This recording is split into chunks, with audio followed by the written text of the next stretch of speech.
Assalamualaikum warahmatullahi wabarakatuh. Saya Andi Nidola Hasanah dari SMK Negeri 4 Bulukumba. Berbicara mengenai politik uang, kita harus tahu dulu nih, apa sih politik uang itu? Jadi, politik uang adalah salah satu bentuk kejahatan pemilu, yaitu pemberian atau janji menyuap seseorang, baik supaya orang itu tidak melakukan haknya untuk memilih maupun supaya ia tetap menjalankan haknya dengan cara tertentu pada pemilu. Nah, sebelum kita lebih lanjut membahas mengenai politik uang, yuk kita lihat tanggapan teman kita mengenai politik uang. Menurut saya, money politik adalah sebuah tindakan yang kurang tepat dalam menjalankan sistem politik. Ya, saya setuju.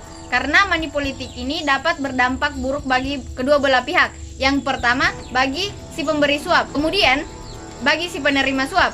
Kalian tahu nggak sih, hal yang menyebabkan seseorang terlibat atau melakukan politik uang yang pertama faktor politik, karena si calon ingin menang tetapi tidak memiliki program, kemudian faktor hukum, yaitu rendahnya regulasi tentang politik uang pada pemilu dari tahun ke tahun, kemudian faktor budaya, yaitu kebudayaan, tidak pantas jika seseorang menolak pemberian, dan kebiasaan membalas pemberian, dan terakhir faktor ekonomi yang memaksa rakyat untuk harus terlibat dalam politik uang. Politik uang ini tidak hanya merugikan rakyat, tetapi juga si calon sebagaimana dalam Undang-Undang Nomor 10 Tahun 2016 tentang pemilihan gubernur, bupati, dan wali kota yang mengatakan, calon kepala daerah yang melakukan politik uang atau money politik terstruktur, sistematif, dan masif dapat didiskualifikasi pencalonannya.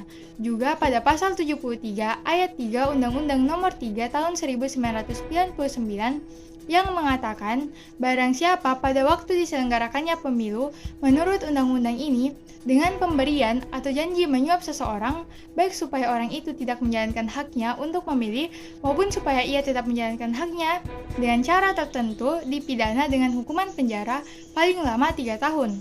Pidana ini juga berlaku bagi pemilih yang menerima suap berupa pemberian atau janji melakukan sesuatu.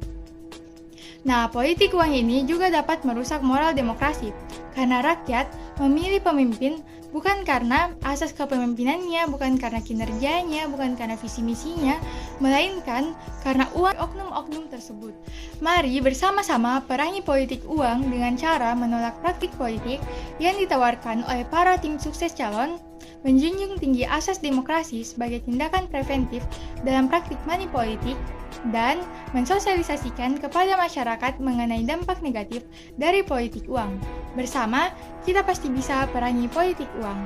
Say no to money politik. Sekian, Assalamualaikum warahmatullahi wabarakatuh.